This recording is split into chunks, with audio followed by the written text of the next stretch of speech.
Give coordinates and graph coordinates. A coordinate plane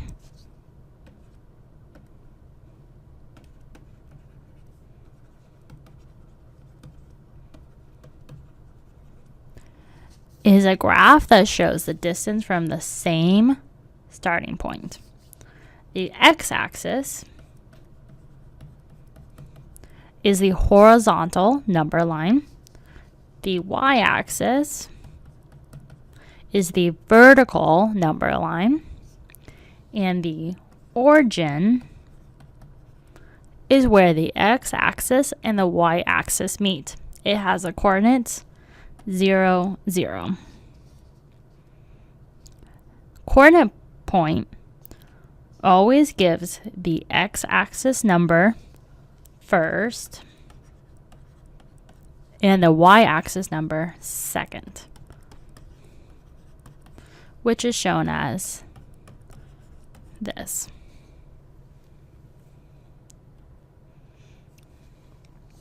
So let's first look at an example where we need to give the coordinates.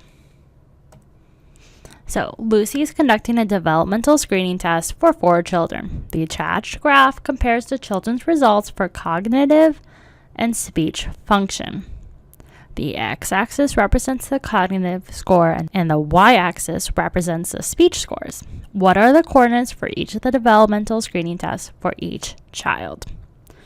So for this, when writing down the coordinates for each of the children, we always start counting from the origin. So let's look at point A first, which is over here on the left-hand side. So we start at the origin, which is right here. We'll put a black dot there. And we notice that we need to go to the left on this x-axis here. So this is x, this is y.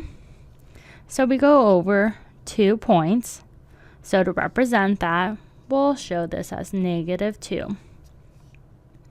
Now we go up 2 places in order to get to A.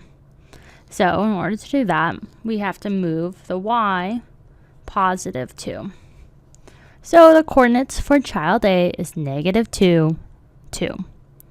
Now let's look at B, which is over here. So we start at the origin again, and we go over 5 places. So we're going to go to B. We'll put in the 5 for the x, because we moved over to the right, which means it's positive. So now we look at y. So we notice that we are going to have to go up 1, 2 places. And going up on the y-axis is positive, so we put 5, 2. Now we look at child C. Child C is up here, so we notice that we have to move to the x-axis over 2 spots. So we'll put 2 for the x, and then we count 1, 2, 3, 4, 5. So +5 for the y-axis. Now child D is on a different little segment.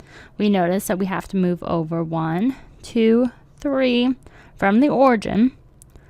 So we're going to put 3 for the x-axis, or for the x coordinate. And then our y coordinate is, we have to go down 1, 2. So this is -2. So notice that anytime we move to the right on the x-axis, it's positive. And anytime you move to the left, it's negative on the x-axis.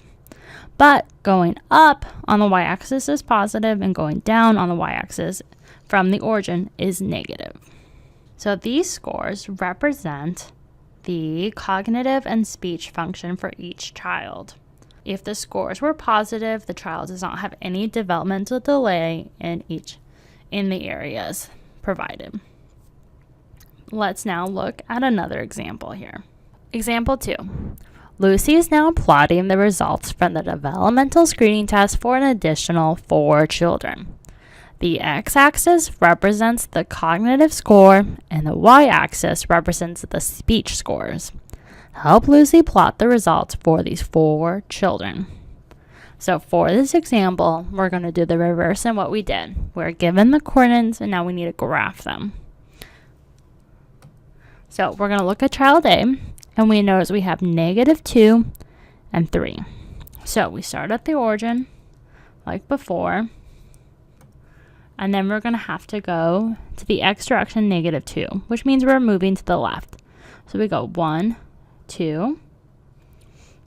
Now the y-axis is +3, so we're going to go up 3. So we'll go 1, 2, 3, and we'll place a dot right there. And we'll put A. Now we look at child B. We have 4, 1. So we come back to the origin and we go over 4. 1, 2, 3, 4. And then we have to move 1 space in the positive direction for y. So we just go up 1. And this gives us the coordinate for B. Now child C, we have 1.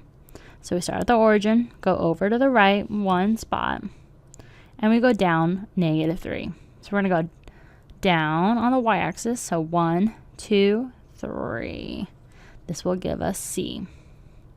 And now child D is -1 and -2. We start at the origin, and we go over 1.